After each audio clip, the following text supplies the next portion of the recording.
Hello everyone. So we're back with one of our videos, and today in this video I'm going to talk to you about how we work at home. So in this period of lockdown, we're all having to either work from home or study from home. Kids are having their online classes, which go on for 3 to 4 hours at a stretch. So what that eventually leads us to faulty postures, wrong positionings. That in turn leads to stiffness in the neck, back, heaviness, pain, discomfort.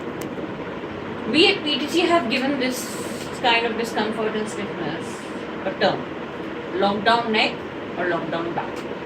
So today what we're going to discuss is how we get the lockdown neck and back, how to prevent ourselves from getting the lockdown neck and back, and if we do end up getting in such a situation, then how to tackle it. So first and foremost, the position that we end up getting. So while we're working on the computer or desktop or laptop, we end up having it very close, our hands hanging, we work like this. Either our arms are hanging like that, or we work like that. We, if the laptop monitor or the screen is not not at a comfortable height, we end up peering into it. If we are sitting too far away, then again we tend to go into it, strain our neck, push our chin up, and then work. This is something that we often do. If you are not working on a proper desk and chair setup, if you're working, say, from a couch with our laptop on the coffee table, that's the worst position. We end up bending forward and pushing our neck out all completely. Even while sitting on the bed, a similar thing happens, similar slouch happens, which I'm going to show you right now. So all that leads to stiffness in the neck area, heaviness in this area. Our shoulder blades start aching because they are completely strained. The arms start hurting.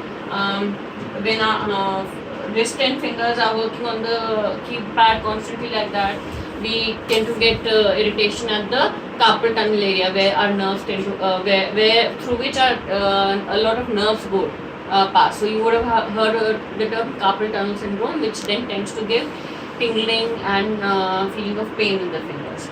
So these are some of the things that happen at the neck and shoulder area, and even our back and back of the thighs and legs start hurting and become stiff. Now, so what should we do about it? First and foremost, we should make sure that we're sitting on an ergonomically designed chair,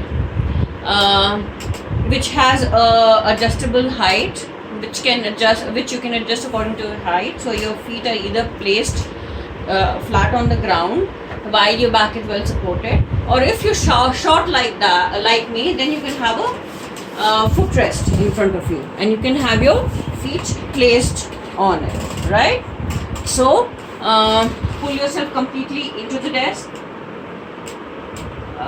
Your laptop should be placed in such a way that your forearm, elbows and forearm are well supported, and then you work on the keypad or the mouse. Your the top level of your monitor should be at your eye level. So if you're a tall person and the monitor is low, then you're having to peek at it downwards. So make sure that then you raise the laptop up with a laptop raise or a stand, and then you can work like that, right? If you have a keyboard tray and you have a separate keyboard, then you can pull it out, and then you should rest your hands, forearm and elbows on the armrest, and then be working on the keypad. Your arms should not be in the air. Your arms should not be unsupported, right? So this is the best position, well supported, comfortable, and working, right? This is the position in the chair. Now what happens when we do it from the bed?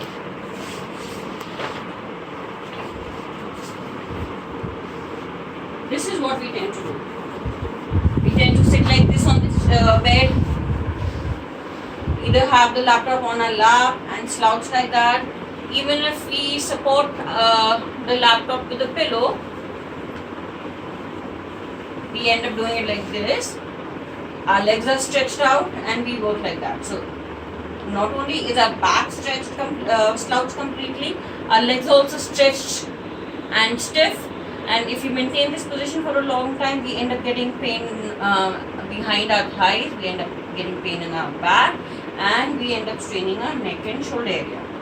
So, what is the best position in the bed?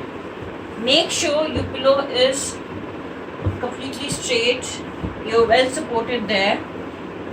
You can support your knees with 2 small pillows or 1 thin small pillow, so that your knees are slightly flexed and you're comfortable. Right? If your legs are too stretched, then you tend to strain your back. In this position, your legs will be more comfortable, and then you can be right at the back. And either you can have 2 pillows or a table like that. You may have bed tables that you can work on with. So you can have your bed table like that, and then you can be working on the laptop this way, right? But this position is not the best position to be working on. So if you're maintaining this position, say for 15 minutes to 20 minutes or maybe maximum half an hour, that's fine. But more than that, you will end up getting major stiffness in the back again. So the best position to be working on when you're working on a laptop is on a desk and chair. Now, we have discussed about how to prevent the lockdown stiffness from coming up in terms of positions, right? Now, what can you do when you've been working for a long time? So after working for about half an hour to 40 minutes at a stretch, you can take a break. You can get up, move around, go have a glass of water, give yourself a change of position.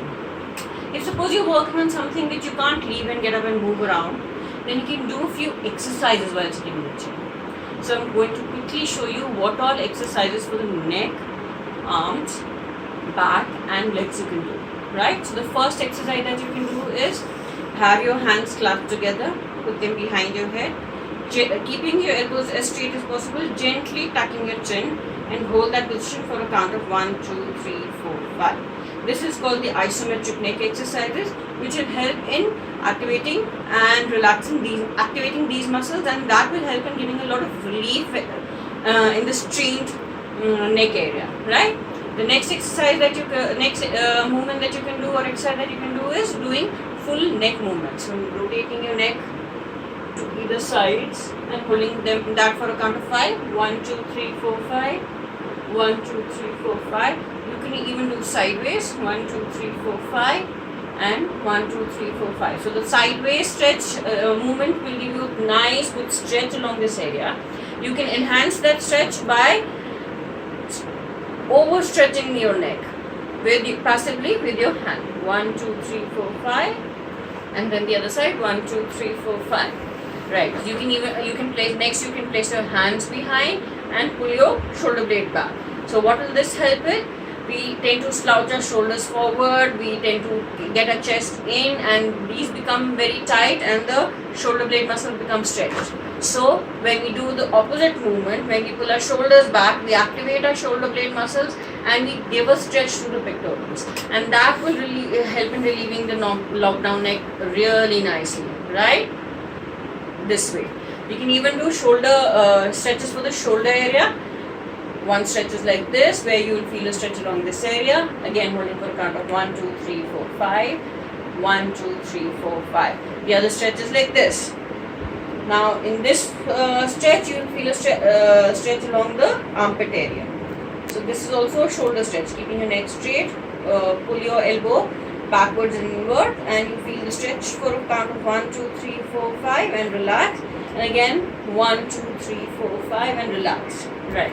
You can even do the elbow movements up and down if you start feeling stiffness in the elbow, and wrist movements.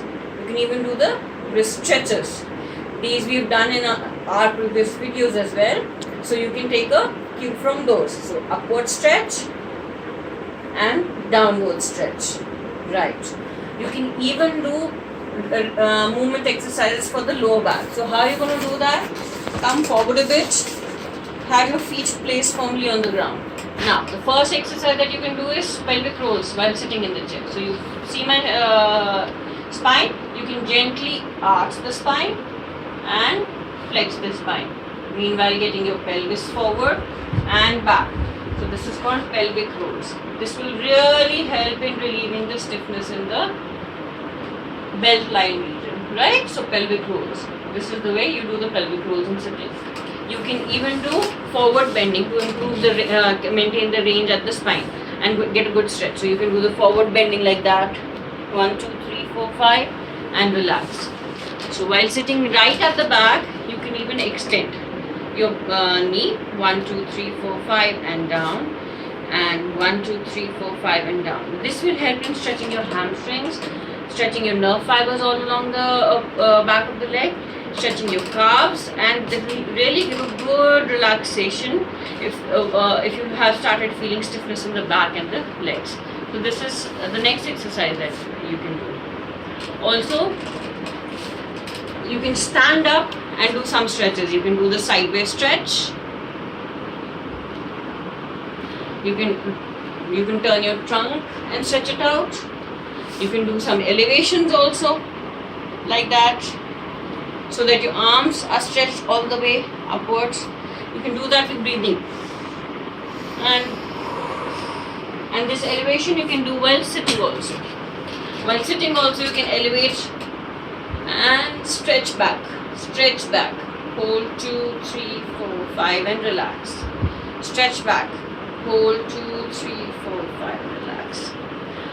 So these are the exercises that you can do while you're sitting down and working. Every half an hour to 40 minutes, 1 or 2 repetitions each. Whichever area is hurting you more or making you giving you more stiffness, you can do more repetitions of exercises of that area. But apart from this, you should also take care that once in every hour you should get up and move around. Go have a glass of water, go to the washroom, move around in the corridor, do any change in the movement so that you break your sitting position and give your muscles some movement and flexibility. Hope this video, which presents you with a concise version of all the exercises that can be done in sitting and the do's and don'ts in terms of posture, it helps you while you're working and it prevents you from getting what we're calling the lockdown neck and lockdown back. Thank you.